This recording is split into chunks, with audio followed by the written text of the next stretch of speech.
We're in. Here we are. We're back. Week 4. We're breaking it down. We got questions and answers. There's currently a game going on. I'm completely oblivious to because I have the outcome of 3 games like hinging on it, and I don't want my fucking pussy to hurt when I'm like recording. So when I'm done recording, I'm gonna just see the games and either be happy or sad. I thought that should be noted. Anyways, we're currently in the 3rd quarter. That's all I'm gonna say. Okay. Shout out this guy. Okay. Well, we got Jags Bengals first, right? We do. It was a pretty interesting game. Both of ththese teams spread the ball around a lot, so it makes it hard for me to like trust a lot of these pieces. We're hearing now that Joe Mixon has a ankle sprain, is what the injury was on the sideline there. The trainers are saying week to week, but Zach Taylor is saying, he's optimistic he's going to play this coming week and sees him more as day to day. So we've had all kinds of injury woes with Joe Mixon last year and even in previous years. Is this concerning to you? I mean, with these top workhorse running backs, it's always kind of a struggle to like just pick who's not going to get injured because it's random. I mean, obviously it's not ideal, but I mean, we've seen Mixon play through injuries in the past, and I mean, it's not like he's a light running back that is like an Austin Eckler type or like a CMC that's going to get hurt and have this linger. I mean, he's a bigger bruiser, so like obviously it's not ideal, but he is equipped to take this, and we've seen him do it in the past. So it kind of sucks, but I mean, with a guy like Mixon, you shouldn't be as worried as someone that's like an Aaron Jones, on Austin Eckler, someone that isn't really equipped to handle the workload weight-wise. But yeah, I mean, it obviously sucks. Yeah, it's tough. It's one of those things that you probably just gotta deal with it, and that's why you draft depth in the draft for these situations. Yeah. So my biggest takeaway from this game was just that it's hard to trust any pass catchers here with any kind of consistency outside of T. Higgins, possibly when he gets back, because he just kind of had that elite target share in terms of all target shares across the league. At I think he was close to 25%, if not higher. But everyone else is probably just a flex play at best, pass catchers wise. So for me, my biggest note was, and I mean, it wasn't just you, obviously, but there were people saying that like Trevor Lawrence could have been viable because of his legs, and like in college it made sense. But this guy has played 4 games and not reached 20 points in any of them. So it's looking like he's not going to be viable this year. And the same thing with like Joe Burrow. He offers nothing on the ground. Like he has 13 yards in 4 games, and I mean he has a really good trio of pass catchers. But if you're not a guy like Dak Prescott, Justin Herbert, Tom Brady, you're not going to get there through the air because I mean you just need to be truly elite through the air there. So that kind of sucks. And then last thing, it's tough. I just wanted to say that I think it will get better, but it is going to be a process kind of thing. It's not something that you probably want to bank on this year in redraft. But Dynasty outlook is still very high, I think. Yeah, for sure. I mean, and then like when you're coming back from an ACL, it's obviously going to be a process. But like this year, it's looking like it's going to be hard to trust him because he's giving you nothing on the ground, so a very low floor. And then like last thing from this game for me was so I was out this game, but J-Rob could have very well phased him out because he played very, very good and it seemed like Urban Meyer was almost like trusting him more. So he's the definition of a solid RB2 going forward. Nothing more, nothing less. So I mean, J-Rob outlook positive for me. So that would lead me to my last question here, and then we can move on to the next game. Is James Robinson is currently the RB7. Prior to this Monday night game, Austin Eckler's creeping his way into the top 12 here. I think he's only like 3 points away. But James Robinson is currently RB7, and that's on the back of 49 rushing attempts and 17 targets. That's more targets than Kareem Hunt and more targets than Aaron Jones. Does that Does that matter? Do you care? I mean, that's definitely a good stat, and it's helpful. Like ultimately, we're gonna probably see Jones and probably see Hunt surpass him at some point. But I mean, just the fact that he's getting targets and scoring touchdowns. Well, you could also take into consideration that none of this work really came in week 1. Yeah. So the trend for me on James Robinson is very encouraging, and yeah, he probably will. I don't know if he'll finish it as an RB1, but based on volume, he's a lock for an RB2. And if he lucks into some touchdowns, he can get into the RB1. But those touchdowns are probably going to be hard to come by right now. Mm-hmm. And then, so one last on him. This 2-year stretch of him being a UDFA is probably going to be like an all-time top 3 stretch from UDFA ever. So just enjoy that, because words can't describe how unfathomably rare a UDFA is to make the NFL, let alone produce. So I mean, just enjoy this, because it is pretty anomalous. Yeah, you might as well just ride that wave. Mm-hmm. Okay, you want to jump into the Titans and Jets? I know you have some stuff you want to talk about.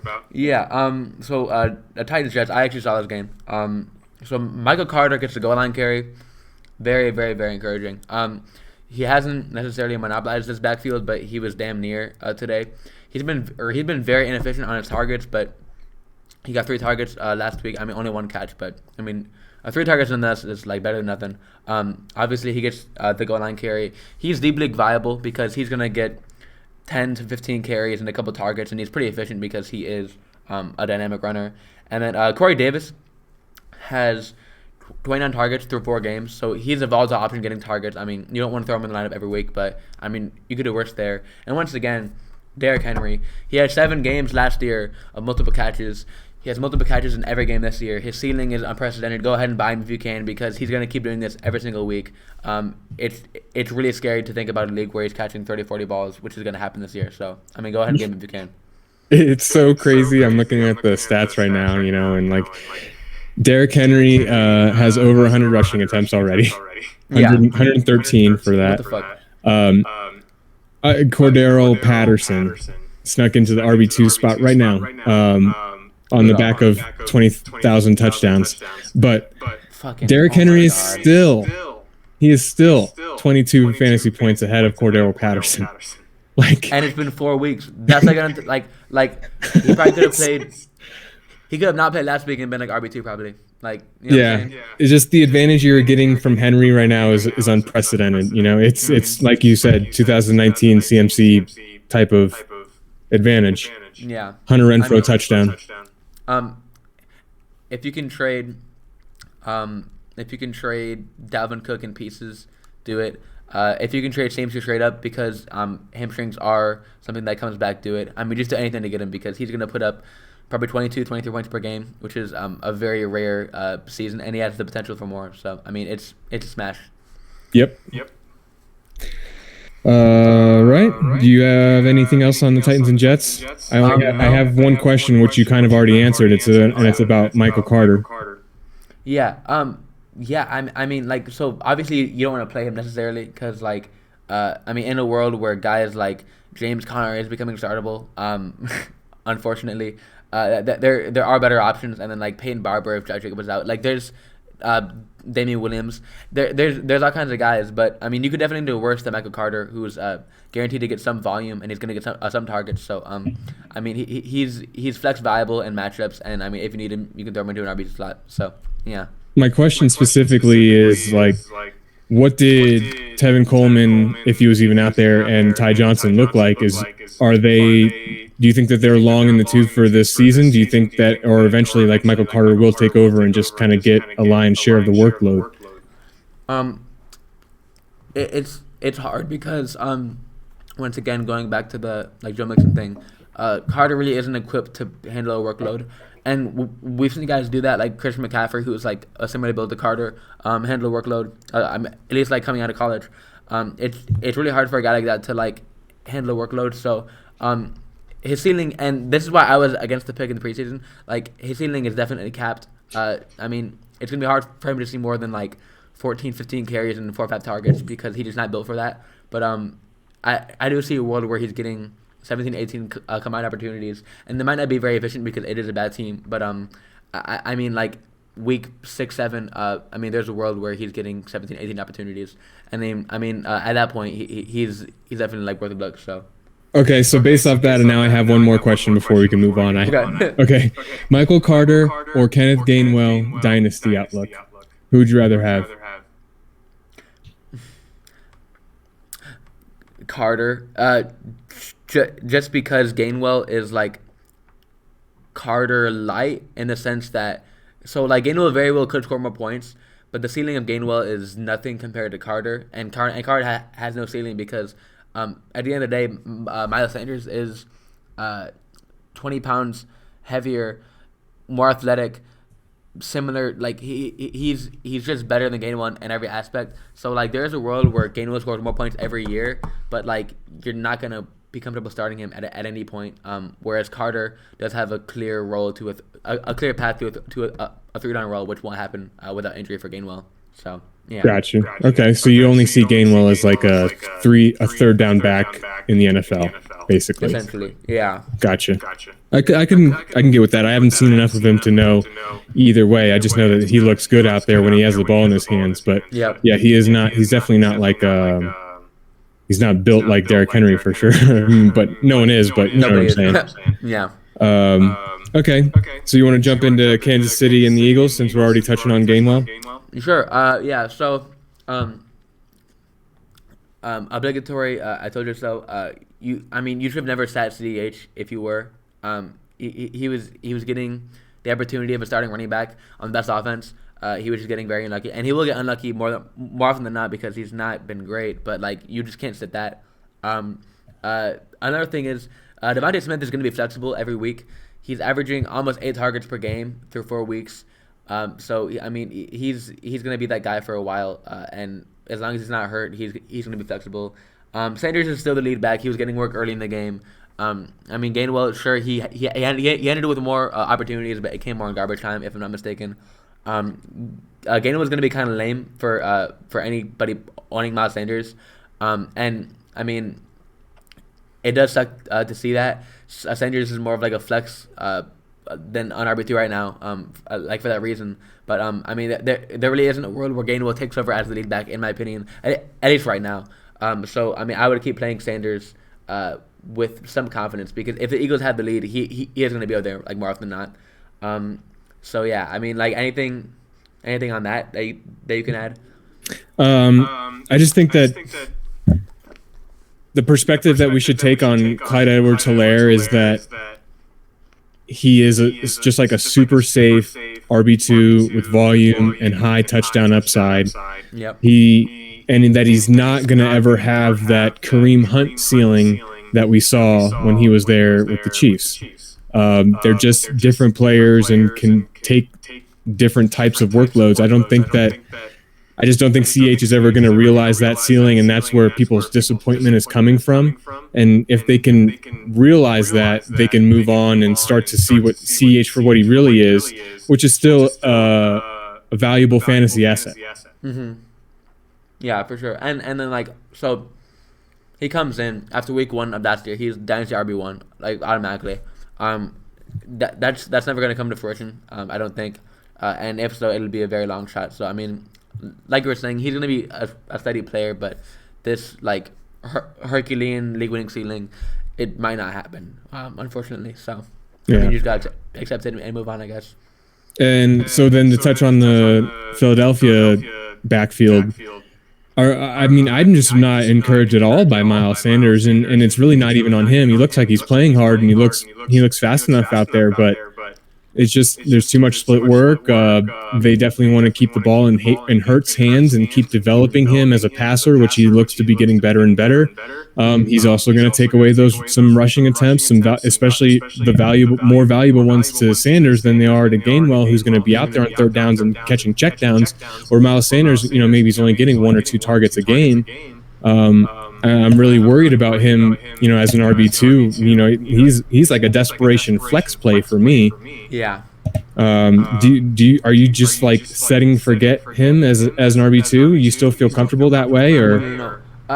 He's definitely more of a flex play at this point than RB2 because like, I mean, at the end of the day, he's talented on a decent team. He's gonna get 10 to 14 carries probably and a couple targets. So I mean, but he will be very game pick dependent. And I mean, like you're saying, Hurts is gonna take a lot of those runs. I mean, he might like lead the team in rushing yards. Yep. At the end of the year, which kind of sucks. But I mean, he's still flexible at this point. But I mean, if we see a couple more duds, then I'd be worried. But I mean, he still is the clear lead back on a good team, and that's how I'm looking at it right now.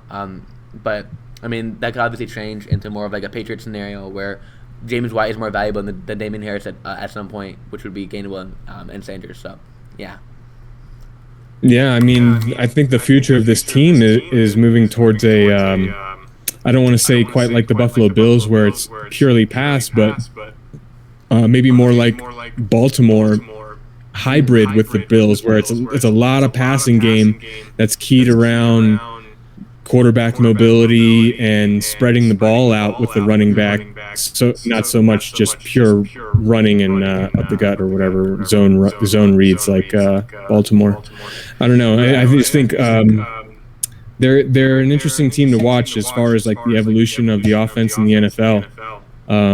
Because these teams are going to be utilizing these mobile quarterbacks in different ways, and we see that, with these different types of quarterbacks in the league right now, while they all may be mobile in their own way, they bring different elements to the game. You know what I mean? Yeah, and touching on that Baltimore parallel, that's very very interesting because if this team turns into Baltimore light, that bodes well for Sanders in my opinion because Baltimore has very little to no target share going to the running backs in the first place.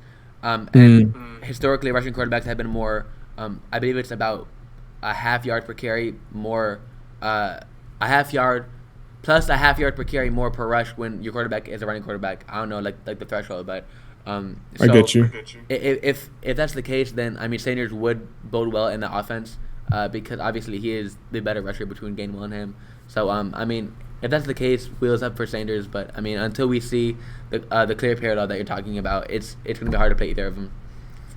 It is, yeah. I think it's just going to be a work in progress, but it could be something very exciting in the near future. Mm-hmm. And then, so a quick note on Hurts. He's legit. He had 48 passing attempts, which is a very high number. And he might lead the team in rushing. So he's pretty much a top 5 quarterback going forward. I mean, fringe top 5, like you can argue, but if he's going to throw the ball almost 50 times in one game and have those legs, I mean, it's going to be hard to beat that. And then one last quick note. Ertz and Goddard are both low in tight end ones. I mean, it's looking like it's going to be Ertz, Goddard, and Smith as the pass catchers. Slim Reaper going forward with, I mean, like Rager, Mixon, and Gainwell and whatnot. But, I mean, like Ertz and Goddard, like the old days, I mean, you can play either of them, but not with much confidence because they're going to eat each other out. So, yeah. Right, eat each other out. Right. No, I'm telling you, I definitely am very impressed with Hurts, who I didn't get to see much of last year. Only got to hear the rumblings for the most part, but yeah, I'm quite impressed with him and excited about his future in the NFL. He's certainly got the intangibles for me. Seeing him in those interviews and stuff, I'm like, yeah, I would definitely bet on that guy. Mm-hmm. He has the it factor, if you will. Yeah, for sure. He's and you can see he does not like losing. He does not like losing one bit. So that's good. That's good. You love seeing that one. Yep. Carolina and Dallas? Yes.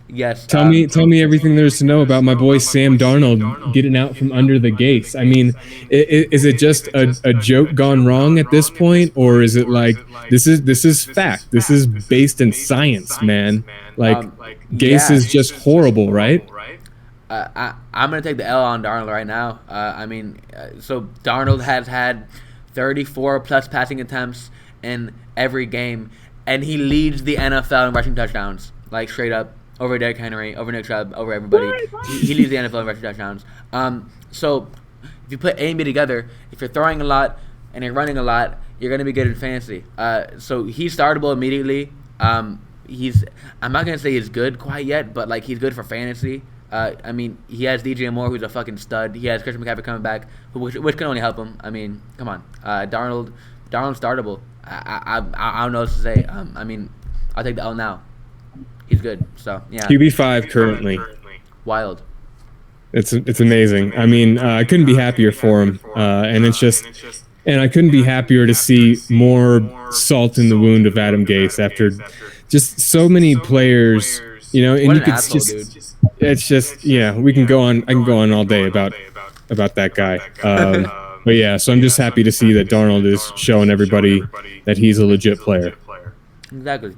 And then, I mean, on the Carolina side, DJ Moore, just did you see that play where he caught it and then hit his knee was like here and it didn't touch and then he just runs and like breaks like 8 tackles, like he's so good. Yeah. Like, Yeah, that was like him showing off his elite yak ability, which, you know, you've been talking about for years.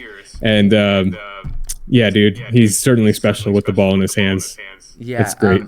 I mean, there's no other way to put it. He's not only a wide receiver 1, but probably top 10 going forward. Especially if Darnold is throwing like the ball as much, because he's gonna lead the team in target share, air yards, everything, and it's not even close. And if they're gonna throw a lot, I mean that's just elite. There probably aren't 10 players I'd rather have than him at the wide receiver position. I mean he's a beast. So, anything else in Carolina?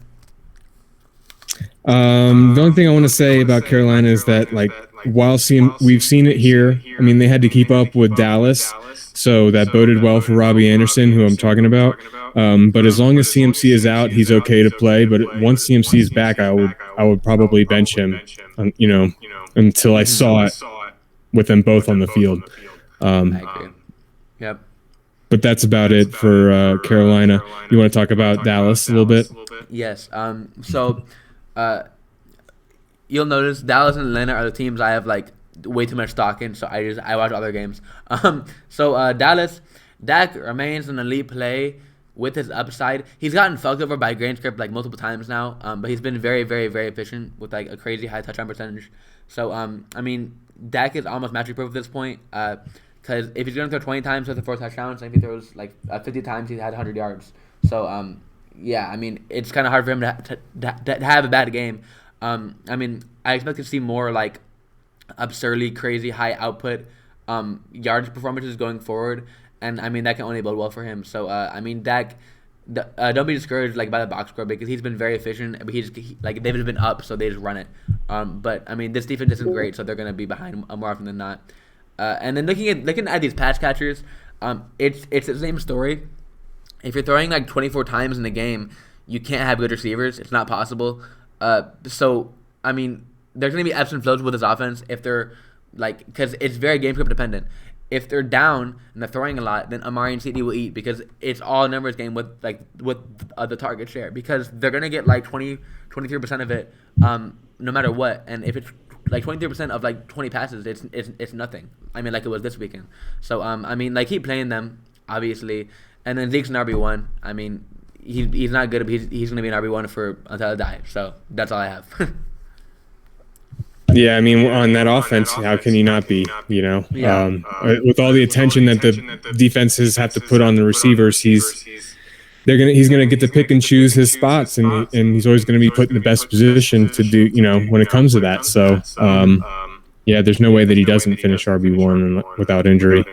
So before anything else, before I ask my question and we move on. Okay.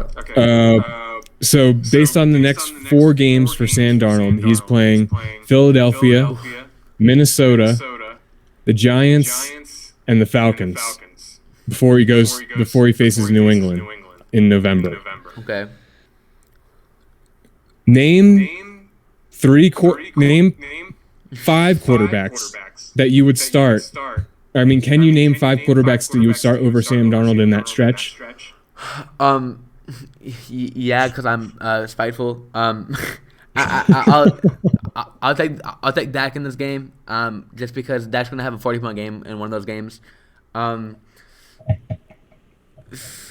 take Mahomes. I'll take Murray. But yeah, I mean, like Darnold's solid. I I'm still gonna stick to my priors at least like until like halfway through the year and say that he's like this is like because he's not gonna have 5 touchdowns on the ground again. I mean like it's not really doable.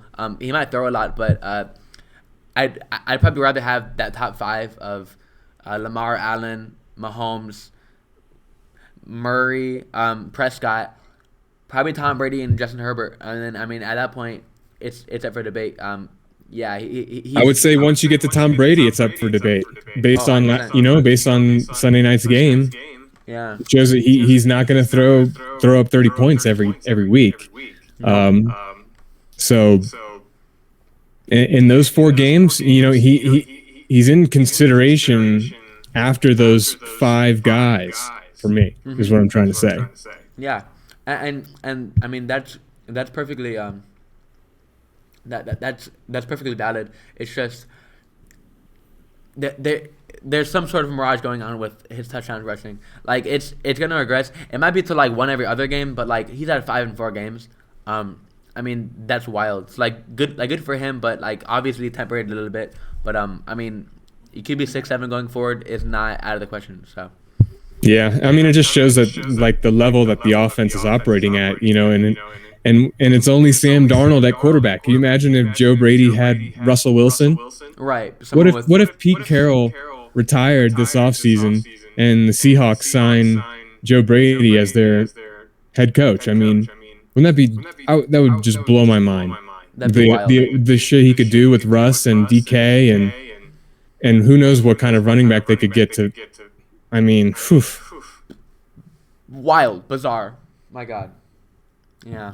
But that's the multiverse that we live in. And of course, it's always let Russ cook until it never happens. No. Until someone cut the gas. Yeah, it's let Russ cook until it's no more food. Sorry, unfortunate. It's whack. But that's the world, It's a fun one. Stick. I have a life question for you. Okay. Wait, I don't have a question. Shit happens, man. You know what I'm saying? Shit just happens. Like it certainly does. Like sometimes you can't explain it, and sometimes you can't control it, but you always have to deal with the outcomes of it. And you need to deal with the collateral. And it might not even be your fault, but you just need to move on. And like we're moving on to the next game, Giants, New Orleans. Anything here for you? Yeah, you just kind of lay back and accept it, like you're talking about. Like in life, it doesn't. Some stuff is going to happen. Like Kamara is not going to get any targets, and he's gonna he's gonna have like 20-something touches still. Without a target, and you're just going to be like, well, this is what I deserved, and then you accept it, and you embrace it, and you love it, and you cuddle with it, and then it becomes something good that you can embrace in the future. Sometimes you might even need to cry like 3 times in a single day because of that thing happening. Here, 1 second. Can you entertain these people for like 20 seconds real quick so I can pull a picture? Yep. Oh wait. Here. Wait. Look at this. Was me yesterday. Okay. Oh my God. It may or may not have been because of Alvin Kamara. It wasn't. But if I own Alvin Kamara, I would be that upset because this guy gets 26 rushing attempts and ends with 12 points. Alvin Kamara had games with 4 rushing attempts and 30 points. This is not who he is. It makes 0 sense how they're using him, but they are. And going forward, he's a fringe RB1. I don't know what to say because he's not getting there through the air, and that's what he's done for the past 4 years, but it doesn't make any sense. So, yeah, tread the caution. Like, are the Saints low-key trying to tank? I mean, they're running Kamara up the middle. They're not even, like, getting him out into space at all. They're letting him just get banged up. They gave Michael Thomas surgery when he probably didn't need it, It's like they don't have holding him hostage, basically. Exactly. And, like, they don't have talent outside of MT and Kamara. So if you take away one and effectively take out the other, you're throwing to Marquez Callaway and fucking Adam Troutman. It's like, like there's nothing there at all. Hold on. Oh, Let my me bad. kill my dog. Okay. Stick's daughter was acting up. So I'm gonna talk about Taekwon Barkley. Okay. Taekwon Barkley had crazy usage in the passing game this past week. He had 6 targets, 5 receptions, 74 yards, and a touchdown. Very, very, very encouraging. Daniel Dimes, of course, is viable with his deep passing, 40 passing attempts, 400 yards, 10 yards per attempt. He's always going to be viable because he has legs and a big old arm. It's very encouraging. We all good here? Don't ever have a dog and a cat because the dog eats the cat shit out of the litter box. Life lessons with Stickman. Bruh. Unfortunate. Well, I just got done talking about the Giants. So you got anything there? Yeah, like okay. I didn't get to see the game, so tell me how Saquon looked. Is he back? Is he back, or is it like as far as making cuts? That's what I'm really curious. Like cutting and spinning and.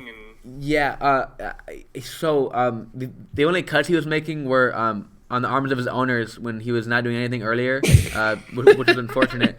So, like, I didn't see the game, but what I did see was a clear trend from a couple years ago with Eli to Daniel Jones and a clear drop in target share. But now I think that's 2 weeks straight with 6 targets. And if that's the case, Sack is back as a top 5 running back because nobody does it better than him besides CMC in the history of football with running and catching. So, I mean, if he can do that, he's back. I start him with confidence as a top 10 play every week. And if you see another week or 2 of this with 6 or 5 targets, I mean, he's back in their elite option. So that didn't answer your question, but, you know.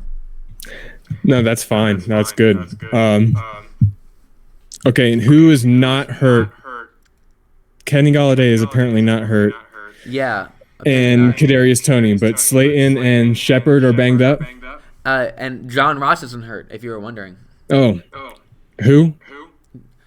Exactly. See, I must fell for the joke, but I'm getting better at that. Last year I would have said John Ross, but I mean the story remains. If you're starting them, what are you doing? Yeah. You're desperate. You desperate, son. He's very.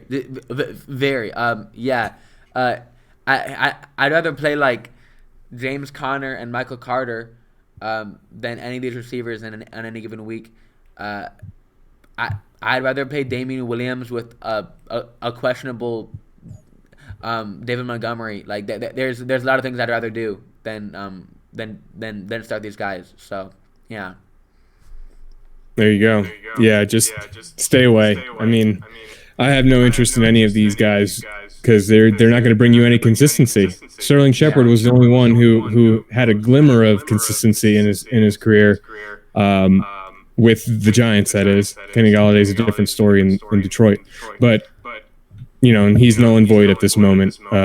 Slayton is definitely took a hit because Golladay came to town. Yeah. Kadarius Toney's the only one who has a chance here to make any kind of hay because he's going to be used differently than all these other guys. And at that, he's a bench stash at best right now. Yeah. God damn it. Oh, I had a really good. It was funny and cool and insightful, but never mind. I'll probably think about it in an hour. So let's move on, I guess. An hour is good. Yeah. Cleveland and Minnesota. I don't. So, can you tell me why anyone would? No. Why would they take Kareem Hunt? Should they? Never? No, right? No, like so. Talk about your boy Hunt. Yeah. So, well, I mean, I'm gonna preface this by saying these are like, if you know any theme throughout the podcast, like these are the 2 teams that I'm like they're so boring to talk about because like you know what to do. But my note every time is. Kareem Hunt has been so anomalous in the way he scores, not only in his career, but specifically his career in Cleveland. He's been adaptable between a pass-catching specialist to a touchdown specialist. He does it all. He's a goal line back, a fourth quarterback, 2-minute drill back. He's so bizarre in how he scores points, but he always does it. He's been far closer to an RB1 than an RB2. He's actually been an RB1 since he's been in Cleveland, but that's a different point. He's top 15, like, every week. You shouldn't rank him there, but he's gonna end up there almost every week because he just gets there somehow. Like he could have 0 points with like going into overtime and just like he gets there. I don't know how, but it happened. So It's wild. You can't sit him. It's bizarre. You can't. I wanted to fade him so bad after how well he did last year. I was like, oh, there's no way he can repeat it. Nick Chubb's going to play all 17 games, and it just won't happen. And then it's like, lo and behold, here he is. He's beating out Chubb in fantasy points again, and it's like, well, eggs on my face. He is inevitable. He is. I thought of my point. OBJ got 7 more targets. You like that? Yeah. Wait. Real quick before I forget. Did you know there was a stretch like I don't know, sometime last year where Sterling Shepard had like 6+ targets in like 31 straight games? Yeah, it was. I remember he had like a crazy stretch like that. Yeah. But he still sucks, anyways. OBJ. This guy's a buy low. 7 targets, once again after getting 9. He's supremely talented. Don't let anybody else tell you otherwise. He's like a Hall of Fame receiver. I don't care what anybody says. He's incredible and really cool, and he has really cool hair, and you can get him for nothing. So I would trade for him if you can, because he's going to be flexible at worst all year because of his target share. Yeah, and he should have had 2 touchdowns. Should have, would have, could have. Didn't buy low. And one of them would have been a long one, a 60+ yarder. 60. Can you imagine a 60+ yard touchdown from OBJ? The second week he's back, and he puts up like 20 points, and then they're like, OBJ's back. But that'll happen next week after you get him, because we're wait, is the word like we're like prognosticating success? Is that a word? Yeah. That means that you're predicting it for sure. We're prognosticating the success for him. So go ahead and get him. You want to talk about Minnesota at all? Go for it, man. This seems so boring to me. Yeah, I mean, they're going to spread the ball around the passing game, and it looks like they're not going to have a choice because of the defense again. And Dalvin Cook's going to be in and out of the lineup. For me, like, are you worried about him? Like, when I look at Dalvin Cook, he's trending towards one of those, like, another injury plague season where he's going to be questionable all season, in and out of the lineup. Like, do you just try and sell now while you can before shit really hits the fan? Would you, if you were a Cook owner? So that's a valid thought process, but I'm just stubborn, and I look at it this way, where like if Dalvin Cook is getting 6 targets in his return after practicing not really all week, I believe in limited fashion all week. If he's getting 6 targets in his return, I have more confidence that the rushing volume will get there than his target share will. And the fact that he already has the target share makes me more like optimistic. So if the Cook owner is thinking what you're thinking, which I mean which is valid, but like if the Cook owner is thinking what you're thinking, I try to buy low, because I believe the world where he is a top 5 running back going forward is far more likely than a world where he's in and out of the lineup every week. So yeah. So rest of the season, who would you rather have, Dalvin Cook or Alvin Kamara? Oh fuck. Cook, but yeah, Cook. I mean, it's not really close actually. Like, Kamara is in so much trouble. Like, if Cook plays, we know he's gonna be great. If Kamara plays, we know he's gonna be all right. So it's like, I'd rather just take like 10 games of an RB1 and Dalvin Cook, and then like James Conner for 5 games, than like a bunch of games of like RB15 from Kamara, which is what might happen. So. Yep. This water bottle farts. Yeah, it's tough. Like, it's tough, but it's Cook by an edge for me, even with the injury worries. Yeah. Just that usage on Kamara is, I don't like it at all. Not encouraging whatsoever. This shit really pissed me off. So I live in St. Paul. Quick, if you want to go to Minnesota, listen to me real quick. So I live in St. Paul, on the only campus in St. Paul at Bailey Hall. Shit's fucked. But I gotta take the connector every day from St. Paul to Minneapolis. It's like 20 minutes. But I found this on the connector, right? And it was just sitting there. I was like, bro, I gotta take it. Like, it's mine now, right? So I take it, and I'm like, oh, this why they fucking left it, because there's no straw. So like what I do is like I do this, and like it farts, like it fucking farts when I drink, and it pisses me off in class. But, you know. Lions Bears, right? That's next game. Lions Bears. Sweet, dude. Um, this is so unfortunate for DeAndre Swift. I mean, he's still gonna be great, and I'm still very bullish on him. As opposed to Bears, which never made sense to me ever. But I mean that's besides the point. I'm just not very good at English. So Williams is gonna be viable going forward, and for a while because it looked like he was being phased out last week, but then he comes in with like 14 carries again, and it's like, damn, this kid isn't going away.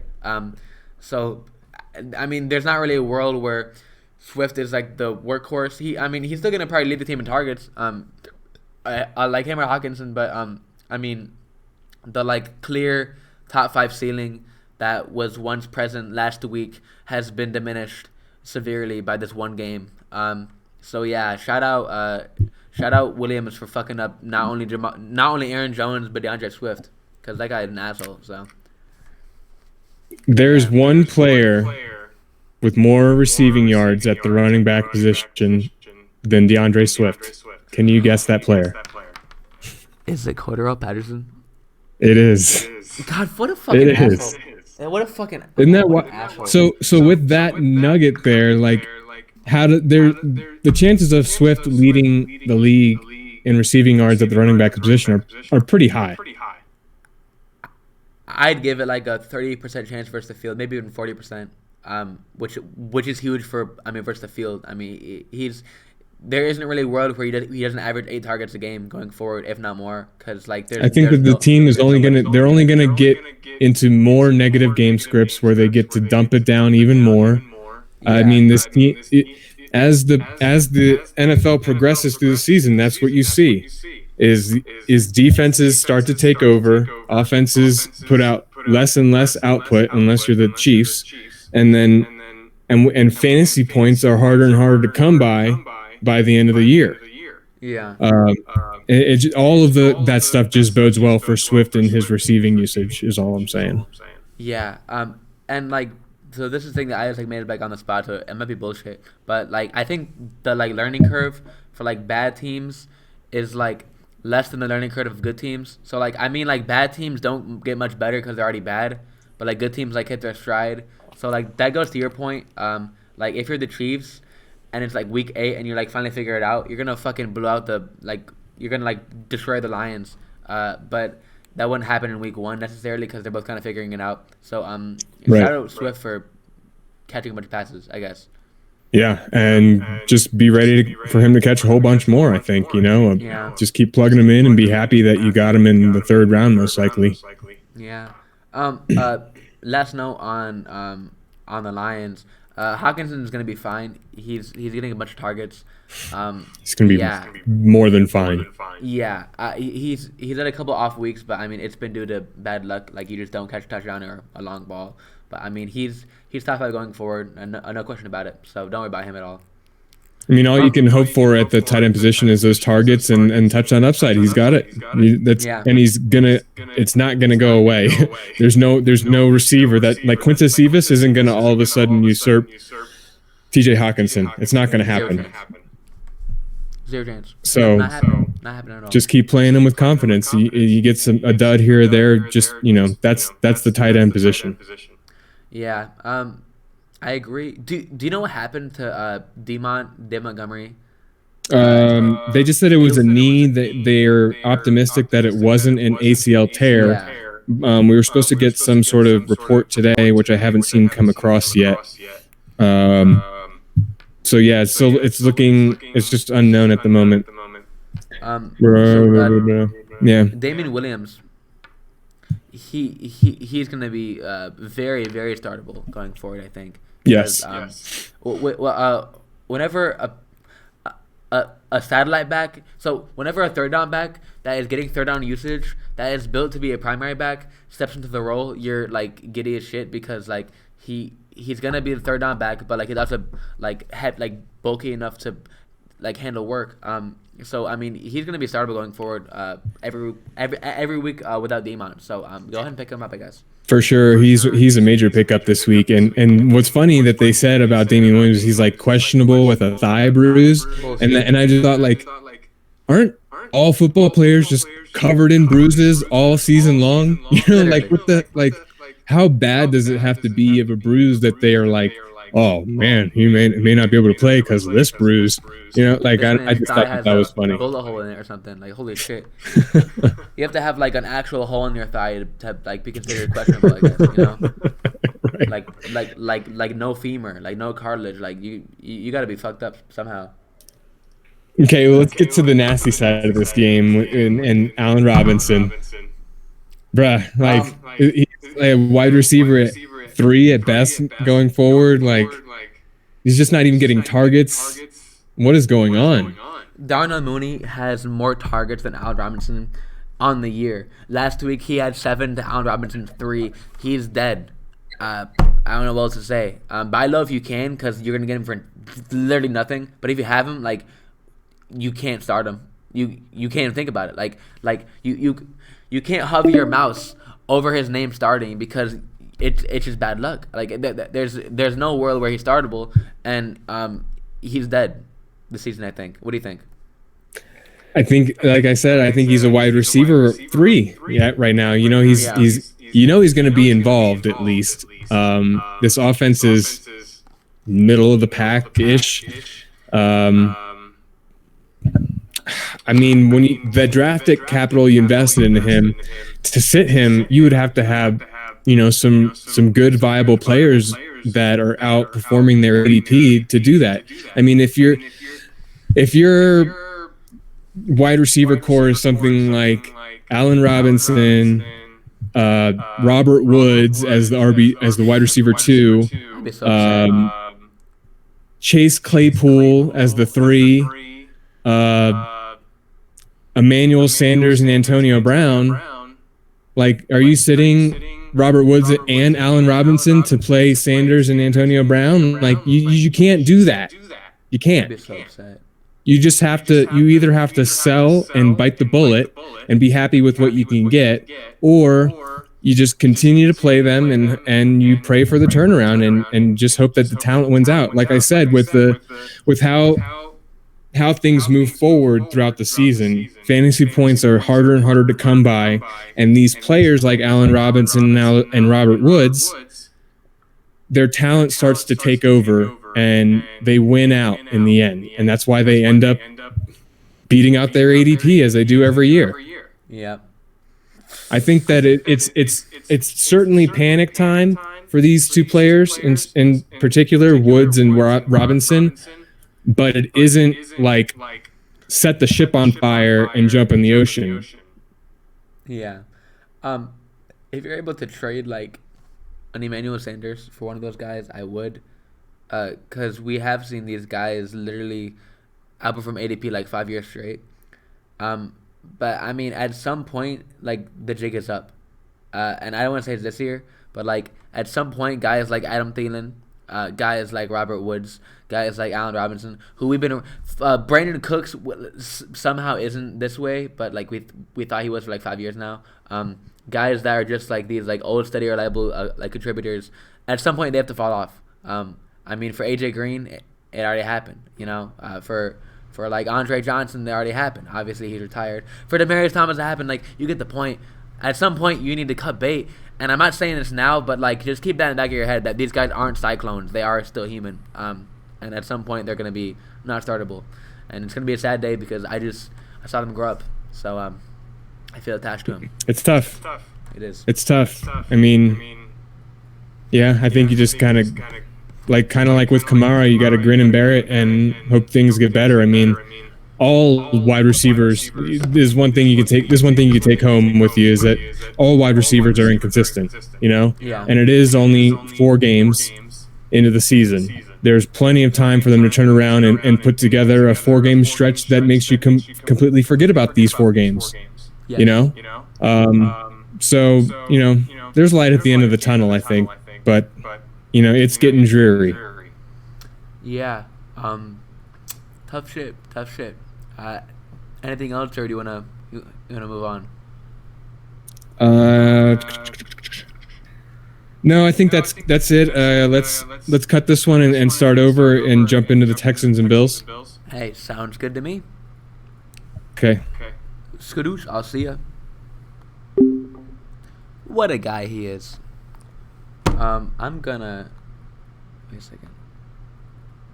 Wait a second. Oh my god. If I just I would have killed myself if OBS just went off there. It's recording, right? Okay, good. It's recording. Good to know. Don't look at my emails, guys. Don't do that. That'd be gross. Don't dox me, guys. I'm a cool guy. Listen to Hook. She is crazy. She's fucking crazy, bro. She is bizarre. I'm in love, bro. She's 20. Oh no, she's like 22 now. Hit me up, Hook. I'm cool, but you're cooler. I'm in love with her. Anyways, let's go over here. God damn it. Wait, how did I get to... No, I was in this one. Fuck you, Minnesota. I'm on the other one. I had to get off the leash. What do you say? Oh, there we go. I had to get off the leash. I had to get... Bro, I'm about to smoke later, bro. Fuck yeah, bro. I'm about to toke.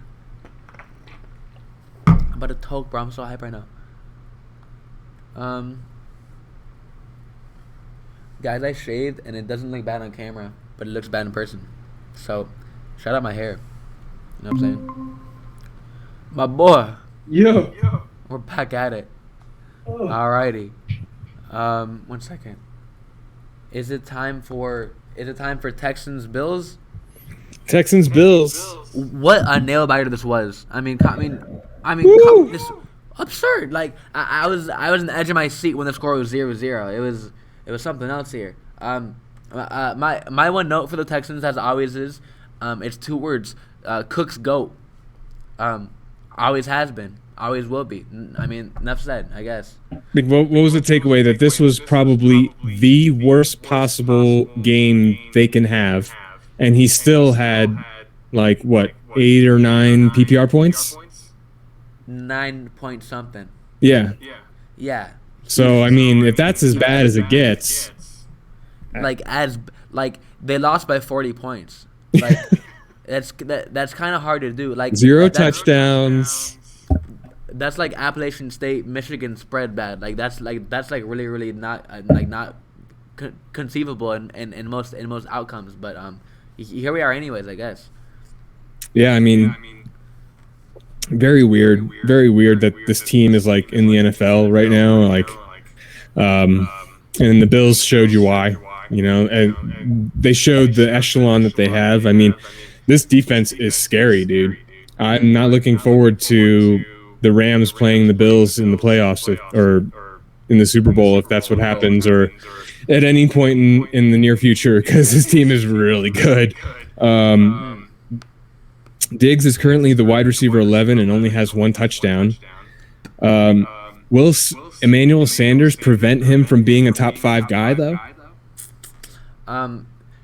This was kind of my things.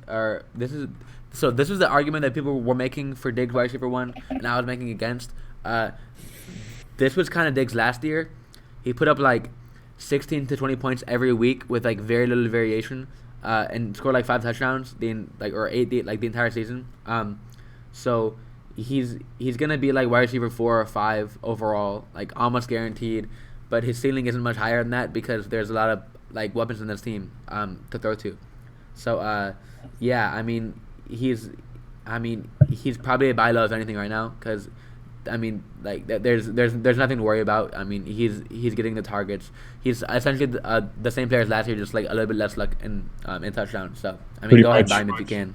Yeah, that's what I was thinking. I mean, right now Sanders is eating into his value, but again, this is one of the a scenario that ties into the Lions and Bears ones we were talking about, where as the season goes on, Diggs will get more and more as Sanders is more and more phased out. It's not that not phased out of the offense, but I think defenses will start to factor in on him and realize that he's part of the game plan, thus making him a part of their game plan, and just kind of take him away. He is nearly 35 years old. I mean, yeah. And you know, as well as he's playing right now, can he do that for a whole season. I don't think that you can't do that at that age. I think it's at some point he's going to tire out and he's not going to. It's going to be Diggs the rest of the way.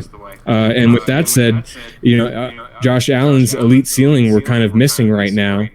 And I think as the season goes on and he's needed more and more to win games, you saw that they won this handily, even so much so that Trubisky came in at the end of the game.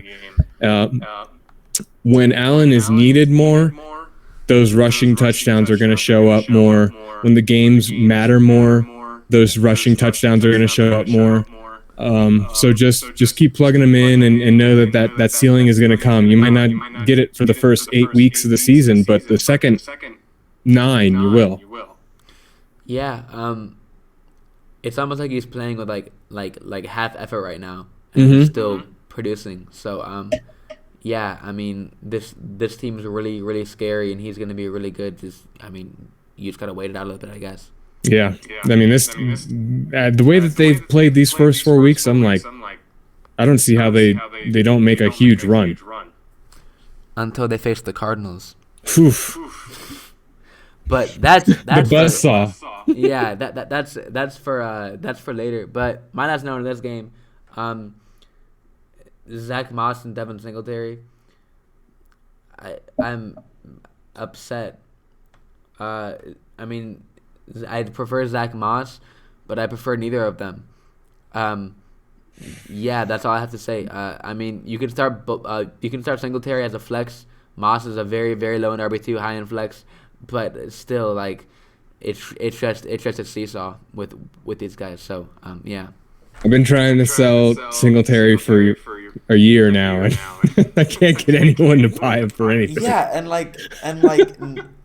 I mean, nobody should buy him, but and you shouldn't play him. Like, he should just be in your bench producing, and that's where he belongs, you know? I mean, the league I have him in is it's a 5 flex league, 5 flexes, Christ. and I'm still benching him. You're benching him in 5 flexes. Jesus, you're starting 21 players. In favor of players like Jacoby Myers and Hunter Renfrow and Henry Ruggs. That's unfortunate.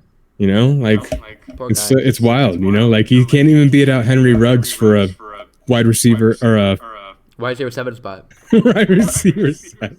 I'd be pissed. I'd be so pissed for you. Holy shit. Oh damn. Savage. Colts Fins next. Did you get to watch any of that game? No. And I have not many notes because it just looked really boring. True story. Like, I looked at it and I yawned and I moved on. You know, this is one of those like quintessential Frank Reich just wear down the team with like I don't know how many rushing attempts they had as a team. The Colts they gave Marlon Mack with one Achilles 10, and he had like 2 yards per carry. I was like, bro, what the fuck are you doing? But I think that they were trying to showcase him, right? So for the trade. Oh, that was just like front and center giant shit emoji right there. It was just not a great use of touches there. But I mean, what do I know? Yeah, I mean, the only thing I really want to take away from this game is that, we saw, you noted it, Gesicki. Yeah. As long as he's with Brissett, we're still good. He's legit like top 5 with Brissett. Like he's bringing crazy volume with Brissett. So yeah. And then Jaylen Waddle. Only a handful of targets this week, which was weird. But I still think I think that Waddle can finish top 24 regardless, based on the way he's being used so far. I mean, what do you think about that? Is he going to continue this trend of rookie wide receivers making an impact right away? I mean, it's hard to say how much is just like the coach scheming and how much is just like Brissett versus Tua. With Tua and Waddle, I mean, he was literally used like an efficient running back. Like it was a really bizarre role. But now we're talking like a bizarre role with like 14 targets per game and like 12 catches for like 80 yards. Like it was like really bizarre. But now with 4 targets, I don't know what to think of it. I mean, I haven't watched games. I've just watched box scores. So I mean, I can't really comment on it, but I mean, I wouldn't play him as of right now with Brissett. But I mean, that's just what I'm thinking right now. From the bird's eye view. Yeah, it's hard. I think that maybe from what I saw, they spread the ball around a lot. Both teams did. So I don't know. I just have to think that Waddle's still one of the more talented guys who's going to be able to get open more often and just command targets that way. Yeah. Regardless of scheme or game plan. I had a couple of notes on the Colts. JT is going to be fine, low in RB1, with a little bit more upset pass catching than guys like, I mean, I keep saying the name, but like Josh Jacobs, previously J.K. Dobbins, he's like one tier above those guys.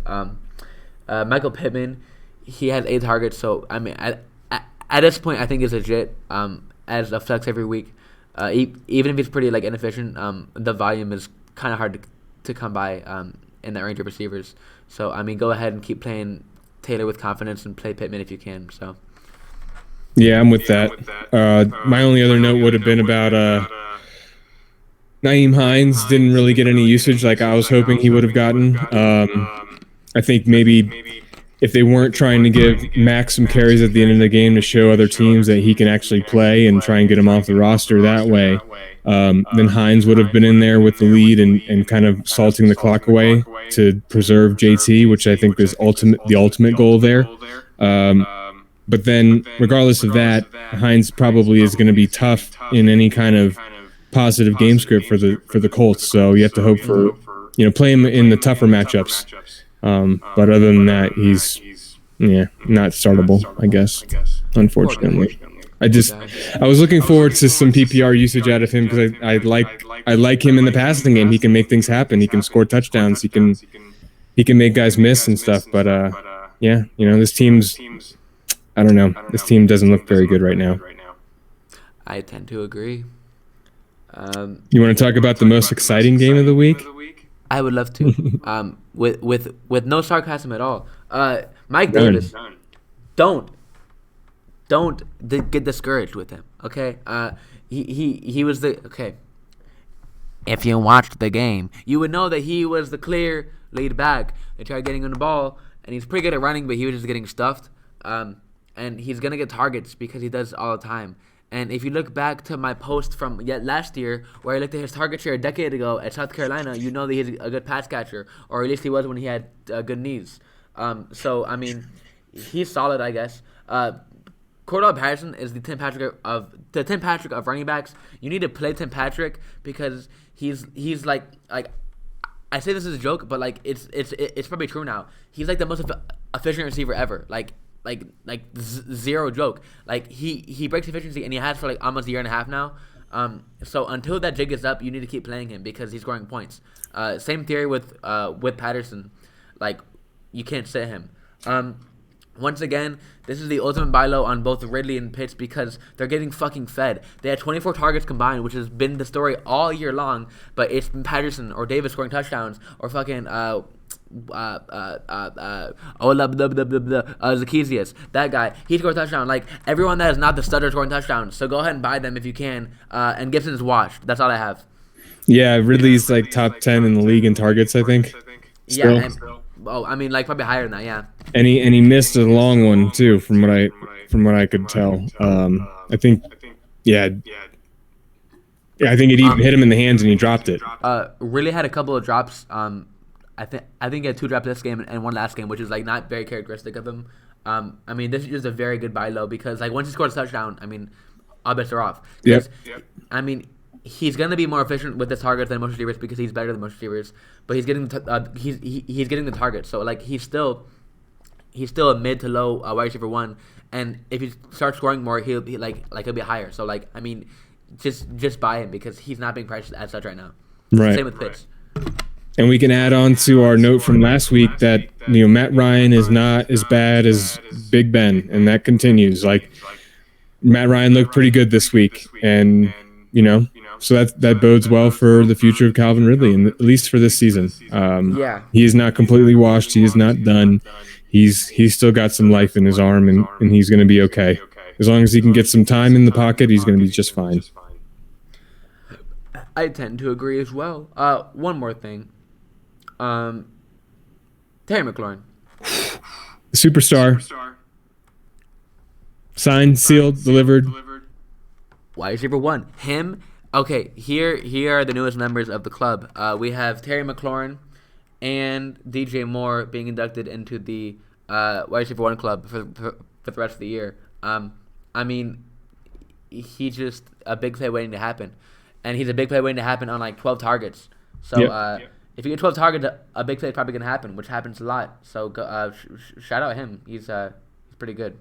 Yeah, my note on McLaurin is that he is matchup and quarterback proof. Bizarre. No reason to sit him whatsoever for anything, anywhere, anytime, any universe.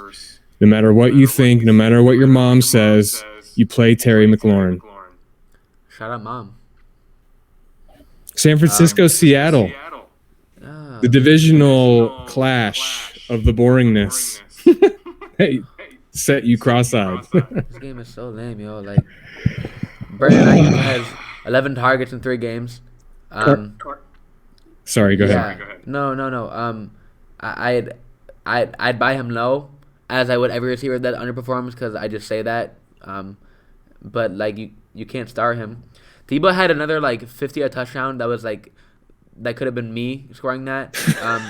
So like, I mean, shout out Debo, because like, I mean, without that he still had a good game, but like, I mean, I don't know. I mean, he's definitely playable going forward. I mean, not a must start, but I mean, playable. Kittle's fine. I mean, the ebbs and flows of Kittle are really weird, because he's gonna have games like this where he'd like, I mean, like he doesn't have games like this usually, but like he's gonna get 11 targets and he usually turns that into like 20 points, because he's very good. But he has games like 2 targets as well, so it's kind of weird. Lance wasn't great at all, but he put up numbers. And what happened to Chris Carson? I didn't watch the game, but that was just bizarre, because Alex Collins had carries apparently. So yeah. My note on George Kittle would be something along the lines of like this is why I never invested in him, because he's too good at blocking. Mm-hmm. Okay, so it's like, this is something that you'll learn when you have a job in like the real world, is if like you're too good at something that's like a low level job, you're never going to move up, because they're going to keep you in that low level spot to make sure that that low level thing that is ultimately keeping a business afloat is staying, like it's being well taken care of, because it makes a huge difference in how the business is run. Nobody will ever admit that that's up at the top, but that's how it works. So it's like, don't be too good at like those lower level jobs. And in fantasy terms, the blocking is the low level job for the tight end. And he's too good at that to make him be a pure receiver. And throw on top of the fact that Kyle Shanahan wants to have this excellent running game. It's always going to be a lot of George Kittle in there, but he's not always, like you said, there's going to be a lot of ebbs and flows in his passing production, and that's why, in my opinion. Facts. Great analogy. I mean, Kittle's top 5. He always will be, because he's the most efficient tight end ever.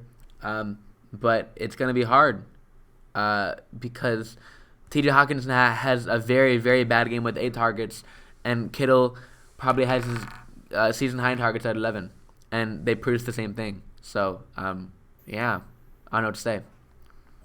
Yeah, Kittle's a tough one for me. Tough to invest in at such a high ADP, man. I never could get on that boat, but certainly love him as a player and as a talent. But it's more about the complete package for George Kittle. It's not about the being a wide receiver like it is for Travis Kelce or Darren Waller. They're different players. You have to accept that. Yeah. As awesome as it is to see George Kittle catch a pass, because he's going to run someone over and then stiff arm someone and then probably bowl over another guy to score a touchdown. And that's really fun and exciting, but it's few and far between. I tend to agree. Your Rams. My Rams. What can you say about this game here?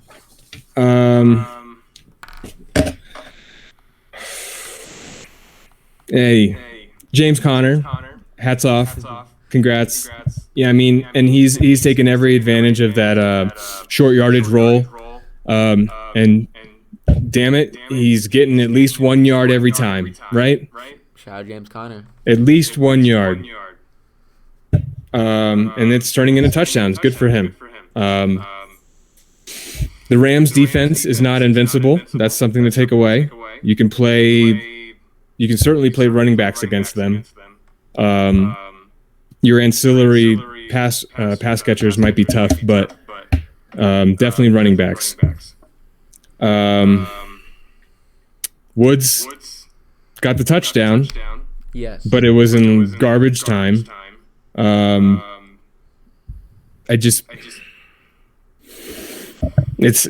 you just got to keep playing him. There's no choice. You don't really have a lot of better options as far as like in what offense he's in, what role he has, albeit he hasn't had the targets yet. He's still at worst the number 2 option.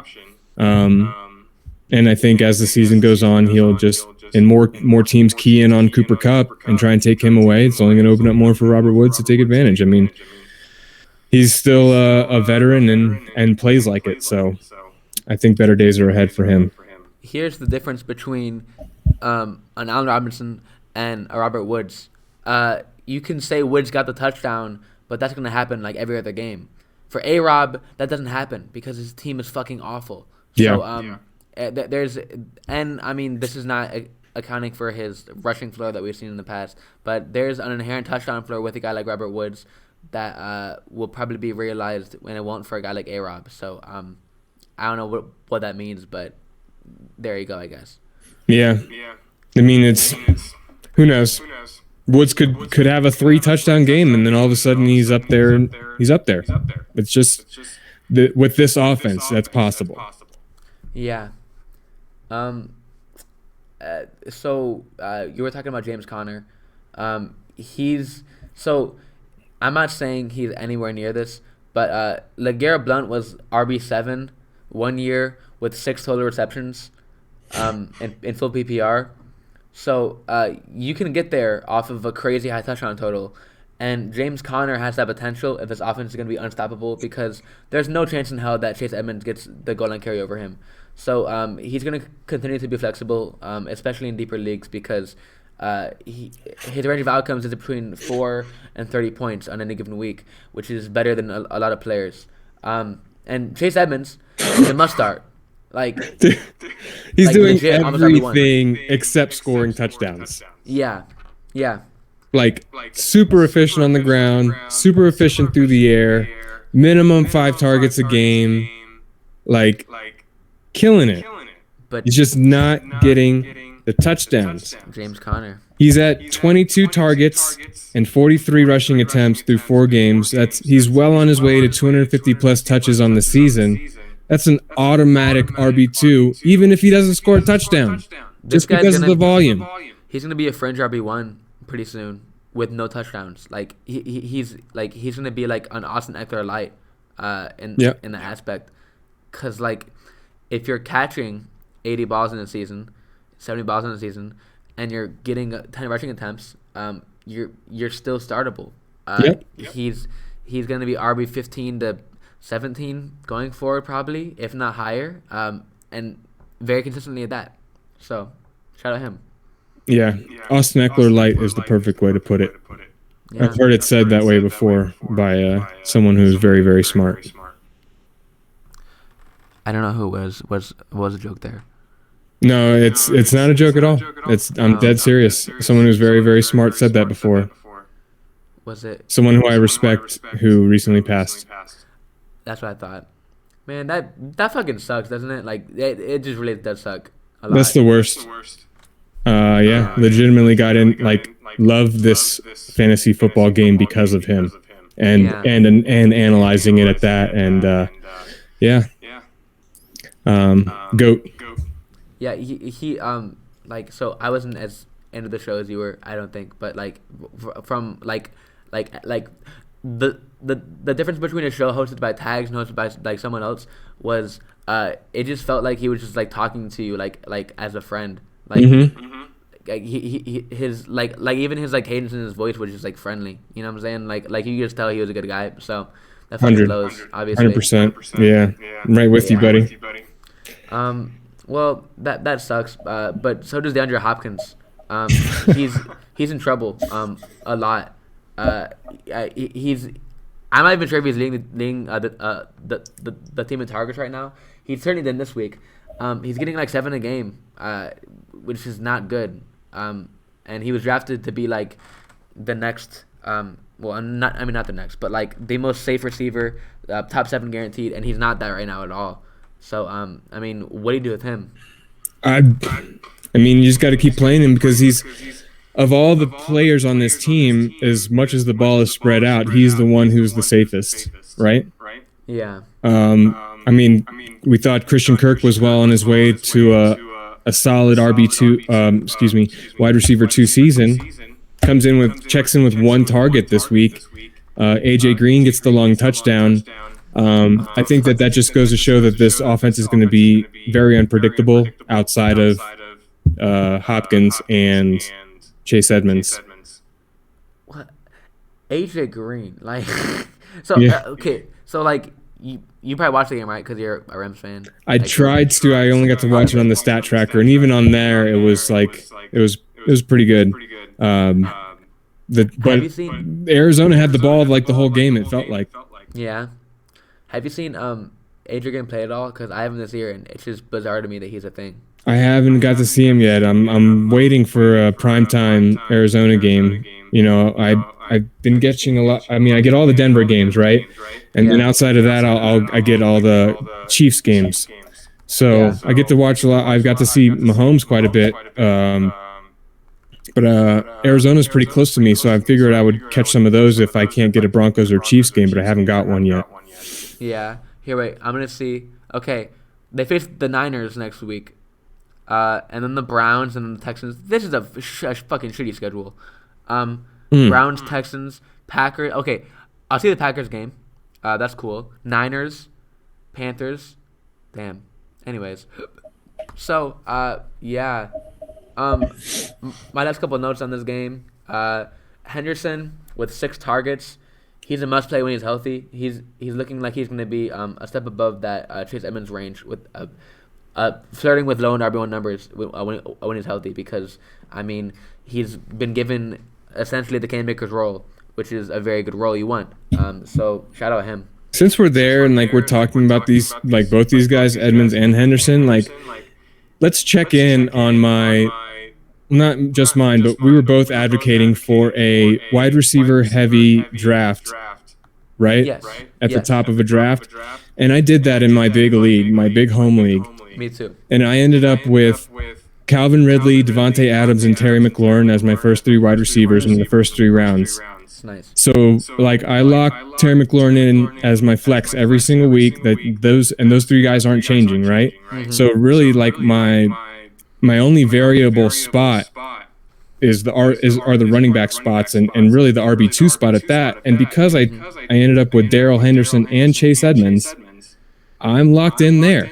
I'm playing both those guys every week as long as they're starting, and I'm happy with the minimum 4 to 5 targets that they're getting because I have Ridley and Adams and McLaurin to lean on. And then throw Lamar Jackson on top of that at my quarterback spot. I mean, I couldn't be happier with the way that my team is shaping up after the draft. I'm currently 1-2, but about to win this week, so I'll be 2-2. But I mean, rest of the season outlook, I'll roll with this squad all day, every day. I don't care what team they're facing. Give me all these guys week in and week out. Yeah, and okay, this is just like a meta concept, I guess. Or no macro that's the word. I'm at college, I promise. So there's this idea of like PPR, full PPR scoring being like the standard. I think that changes at some point to like half PPR, but right now it's so like it kind of like overcorrected, I think, from standard to full. I think we'll settle at half in 5 to 10 years. But until then, targets are more important than carries almost for running backs. Like when I'm looking at games, I see Dalvin Cook's 6 targets as more indicative to his role than his 8 carries or whatever.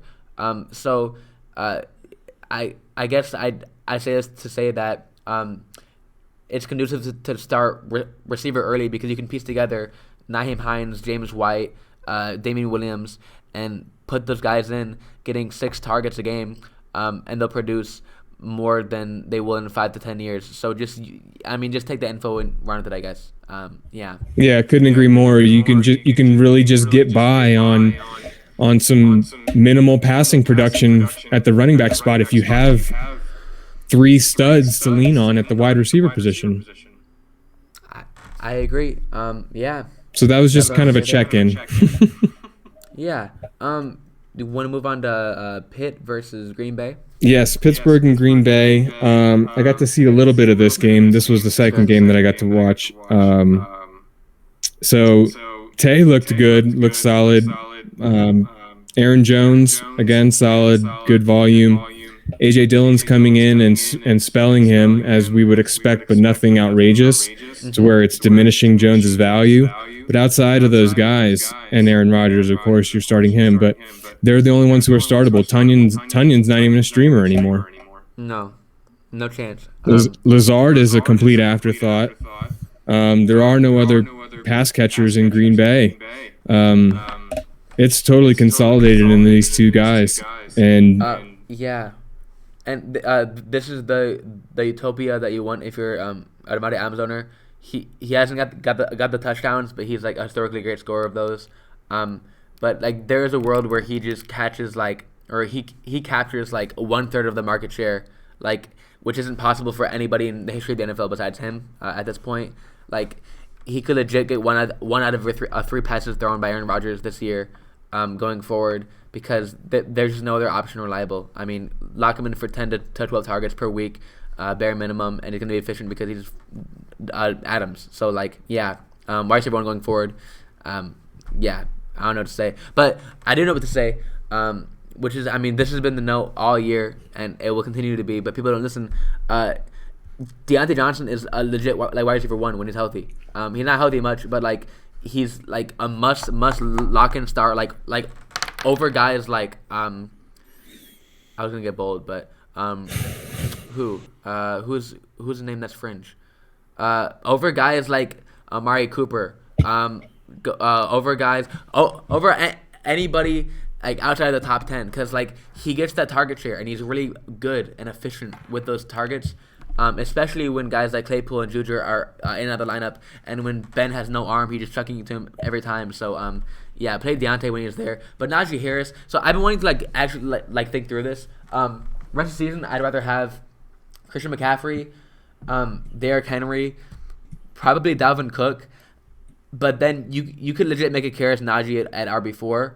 I mean, there's kind of a tier break after the first 2, but Harris is getting fed, and that's all you really want in fantasy is volume. So he's top 5 this season going forward, without many questions for me at this point. One player at the running back position with more targets than DeAndre Swift. Okay, that makes sense because he had fucking 19 in one game. Right, it's absurd. He's already up to 34. My God, with that. The fact that he weighs 220 pounds or like 30 pounds and does that, crazy. And there's, let's see, rushing attempts. Where does he fall?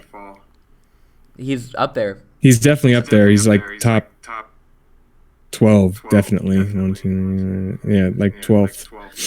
But wild. Right in line with Aaron Jones, Jonathan Taylor, Hilaire, 4 less than Gibson, only 9 less than Zeke.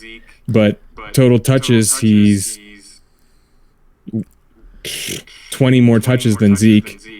Yeah. So, I mean, he's easily a top 5 guy. I think the only names that you can really put above him are Zeke, Henry, CMC, And maybe Cook, maybe Jones, but that's about it for me. Yeah, he's right in there he's in the conversation with Jones for me. I think Cook falls behind. I only drop Cook behind because I think he's going to be hurt and in and out of the lineup, and he's just not going to get there because he's going to miss out on volume. But in a vacuum, if he were to stay healthy, then yes, Cook would be above him, but only slightly. He's like 5 and 6. He's right in that range, and he should be treated that way the rest of the way. I mean, there's no reason to think that all of a sudden Ben's going to start pushing the ball downfield, and there's no reason to think that he is going to care to do so. I mean, do you think Big Ben even cares about winning games? No. Yeah. I couldn't think of anything sincere or funny to say there, so I'm just going to say no because he's not very good at football. So, it's killing me, man. He leaves me speechless, and not in a good way. So, yeah. Baltimore, Denver, you got anything there? Baltimore and Denver, I got to watch again because I got to see Denver. For me, the biggest takeaway is that Lamar Jackson is taking so many deep shots. I don't know if he's leading the league in 20-plus yard attempts, but he's got to be top 3 because he's letting it rip every chance that he can. So that makes Marquise Brown a great play every week for an elite ceiling. And there's no reason to think that his floor is going to go away until maybe Rashad Bateman comes in and takes some of that away. But I think Bateman will pretty much just kill Sammy Watkins' snap share, and it'll just be Marquise Brown, Mark Andrews, and Rashad Bateman the rest of the way. And I think they'll all eat the way that Lamar Jackson is playing.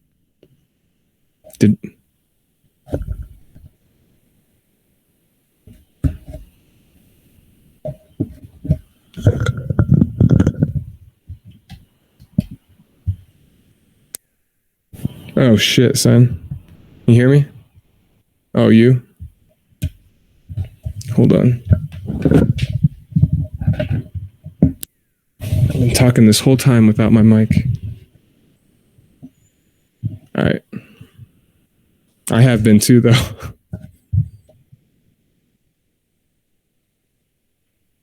I got you.